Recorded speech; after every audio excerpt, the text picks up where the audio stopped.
Hey traders, welcome back to the channel. I'm Lien, and the number one question I get asked every day is how to trade with fundamentals. In today's video, I'm going to give you a very easy but also very important trading tip. If there's only one fundamental factor you focus on to understand where the forex market is headed, it should be bond yield. Every single day, I start my trading routine by looking at bond yields. Why? Because bond yields can give you one of the clear signals on the direction of the forex market. If you're trading currencies and not paying attention to bond yields, you're missing a key piece of the puzzle. In today's video, we're going to dive deep into exactly why bond yields matter so much, how they influence the forex market, and how I use them in my own trades. I learned how to use bond yields to trade forex when I worked on the prop trading desk of JP Morgan, and I've been using them ever since. Over the years, I've taught tens of thousands of people how to use bond yields to trade forex. In this video, I'm going to break it down step by step so you can also use this powerful tool yourself. Before we dive in, don't forget to hit that subscribe button and turn on notifications so you don't miss any of our trading tips or strategies. Now let's jump right in. I want to start by showing you how closely currencies follow bond yields. In this chart, there are two lines. One is dollar yen and the other one is 10-year treasury yields. You can see how they are basically mirror images of each other. Here's another chart of the Australian dollar and the US dollar currency pair along with 10-year Australian bond yields. And once again, mirror images. I'll talk more about how to use this information in trade later. But first, let's talk about what bond yields are and why this relationship exists. Then we'll look at more charts. Bond yields are interest rates on government bonds, and currencies are interest-bearing instruments. Central banks set those interest rates, and big institutions like hedge funds and corporations will move their money around the world looking for the highest yield. So, when you track bond yields, you're essentially tracking where the big money is flowing. The bond market is the biggest financial market in the world and a huge leading indicator of where a currency might go next. Now, a crucial point to understand is that bond yields are based on the interest rates the central banks set. The yield you see on a government bond, like the US 10-year treasury yields that we just saw, is heavily influenced by the interest rate that the Federal Reserve or any other central bank sets. If the central bank raises interest rates, bond yields tend to rise because the return on holding those bonds become more attractive. On the flip side, if a central bank cuts interest rates, bond yields typically fall. Lower bond yields can actually be good for consumers and businesses because it lowers the cost of borrowing, which means cheaper mortgages, loans, lower interest rates on credit cards, which basically works to stimulate economic growth by freeing up money that people have on a month-to-month basis and making it easier for people and companies to take on debt and invest. However, lower bond yields can also drive down the value of currency as investors look for better returns elsewhere, which could weaken the currency in question. More specifically, when the Federal Reserve lowers interest rates, it signals looser monetary policy, and bond yields usually move lower as a result. This drop in yields makes the US dollar less attractive because lower yields drive investors to seek better returns in other currencies. The same applies to other central banks like the European Central Bank or the Bank of England. Lower interest rates tend to reduce bond yields and weaken their respective currencies. So when you see a central bank like the Federal Reserve cutting interest rates, it's a signal that bond yields might go down, and that can give you a clue about where the currency could be headed. This is why central bank decisions are so critical to the forex market. They influence bond yields, which can in turn affect currency prices. But it's not just the interest rate change that the central bank makes, but what they plan to do going forward that matters. So let's take this one step further. Since currencies are trading in pairs, it's important to remember that when you look at bond yields or interest rates of one country, you need to focus on both countries in the currency pair. For example, if you're trading the euro dollar, you want to pay attention to what's happening with bond yields in both the US and the Eurozone. If US yields are falling, but Eurozone yields are rising, that can make euro more attractive, creating a potential sell opportunity for the dollar. On the flip side, Eurozone yields are dropping faster than US yields. The dollar could strengthen, setting up a buy opportunity for the dollar and sell opportunity for euro dollar. This is why understanding the movement of bond yields across countries in both of the currency pair is a key to making smart trading decisions. It gives you a more complete picture of what's driving the pair and helps you anticipate where it might be headed next. Now, let's see how this plays out in real time.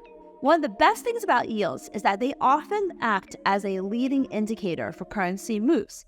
Let me show you an example. Okay, so you are looking at my trading view chart, and on the chart I have dollar yen.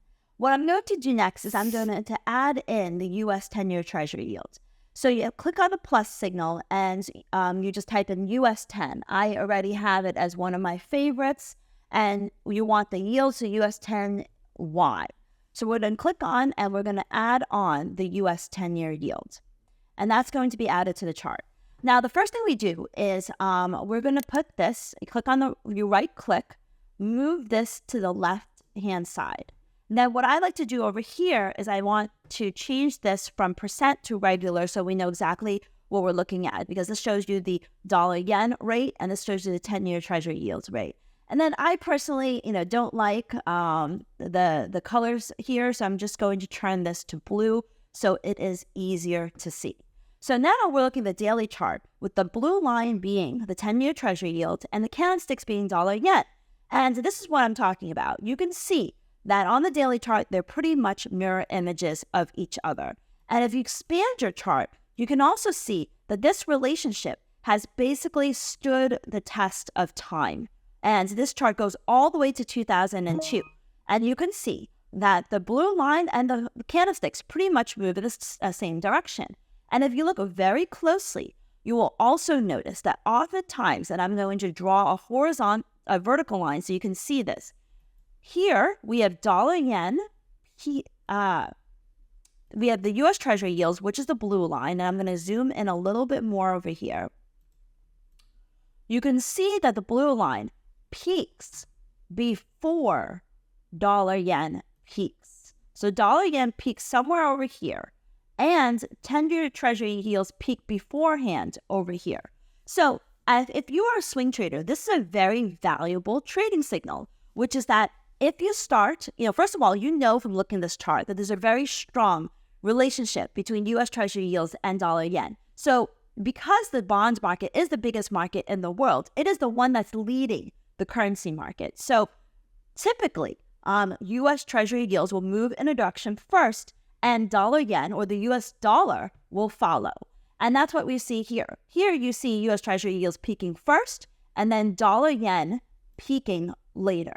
But this relationship can also be traded not just on a swing basis, but also on a day trading basis. I'm going to show you this 1-hour chart of dollar yen.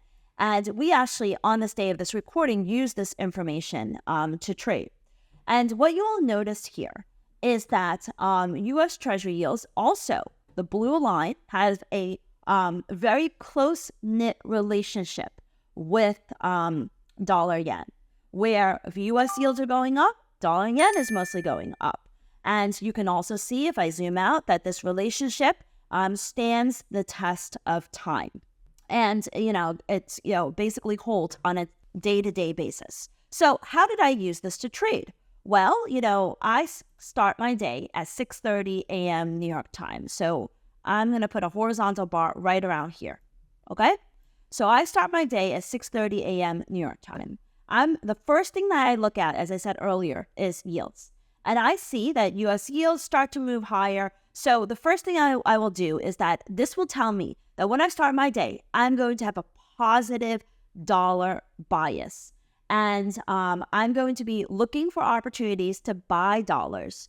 And I'm going to avoid the opportunities to sell dollars. And I'm going to be watching in the corner of my eye, because this is my watch list here. I'm going to be watching this 10-year yield throughout the morning. It just takes 1 second to one glance over. If it continues to rise, I'm going to be leaning towards buying dollar yen. And so at 6 a.m., I see that US yields are rallying. The blue line is moving upwards. So I am going to be looking for opportunities to buy dollars. You can see that if you went long dollars here, it didn't do anything for a good period of time. But, it did later on start to move higher. And here's another example of, a real-time trading day where at 6 a.m., pretty much over here, you see US yields are kind of flat during the Asia session. Then the blue line starts to climb. And when the blue line starts to climb, I'm going to be looking to buy dollars. And you can see that coincides with basically at 6 a.m., dollar yen is trading around 148.60, give or take. And as U.S. yields continue to rise, and U.S. yields don't move as much or as quickly as dollar yen, this would have told me that I should be looking to buy dollars, buy dollar yen. And, this led to a basically 148, let's say 70 to basically a 50-point rally in dollar yen. And, I also use this in real time to trade the euro dollar.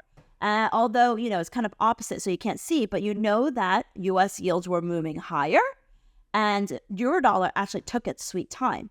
I'm going to add in my zip indicator. Euro dollar, I liked this because euro dollar was in the zip sell zone, which means that it was below the indicator line and the background was red.